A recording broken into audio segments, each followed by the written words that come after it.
Alright, picture this with me. Imagine we're stepping back in time, the sun warm on our faces, the air filled with the scent of earth and grain. The world is simpler, but the questions of the heart are just as complicated as ever. There's a man, let's call him Simon, living in a lush, green valley. His home is surrounded by rolling hills and fields that stretch as far as the eye can see, a place where the land seems to promise abundance to anyone willing to work for it. Simon's a hard worker, and it pays off. His fields are bursting with grain, and every year, his barns just get fuller and fuller. Each harvest is better than the last, and soon, he's known throughout the valley as the man with the richest land and the fullest storehouses.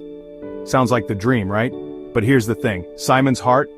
Well, it's focused on only one thing, himself. He spends his days counting his grain, his nights dreaming of more, and rarely does he think about anyone else. One evening, Simon strolls through his golden fields, grinning at all he's achieved. The sun sets behind him, painting the sky in colors as rich as his harvest, and he feels invincible, as if nothing could ever go wrong. He thinks, wow, I've done so well. My barns are overflowing. What should I do? Oh, I'll tear them down and build bigger ones. Then I'll sit back, eat, drink, and enjoy life.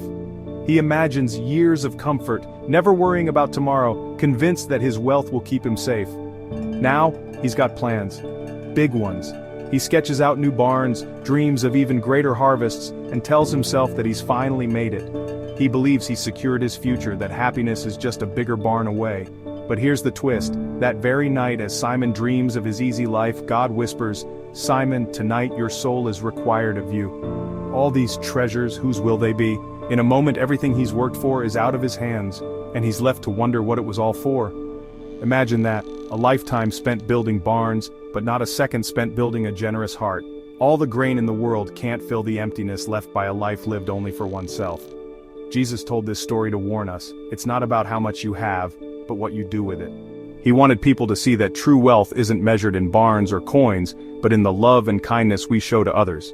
Simon thought his riches could buy him time, happiness, even security. But he forgot the most important thing. His heart wasn't rich toward God. He missed the chance to use his blessings to bless others, to make a difference beyond his own comfort. Let's be honest, I can fall into the same trap. Maybe you can too. It's easy to get caught up in what we own, to measure our worth by our possessions, or to think that just a little more will finally make us happy. It's easy to focus on stuff. The next gadget, a bigger house, even just more comfort. Our world tells us that more is always better, that success is about accumulation, not generosity. But Jesus is inviting us to look higher. What if, instead of building bigger barns, we built bigger hearts? What if our greatest investments were in relationships, in kindness, in faith? What if we shared what we had, helped a neighbor, gave a little extra at church? Imagine the impact if we measured our success by the lives we touched, not just the things we owned. See, the parable of the rich fool isn't just about money, it's about trust. It's about where we place our hope, and what we believe will truly satisfy us. Do I trust God, or my own wealth? Do I believe that my value comes from what I have, or from who I am in God's eyes?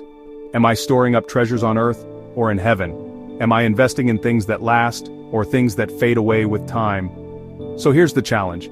Today let's take a look at our barns. Are they full? Great, but is our heart full of kindness, full of love for God and others? Are we using what we have to make the world a little brighter, a little more loving? That's a harvest that lasts, long after everything else fades away.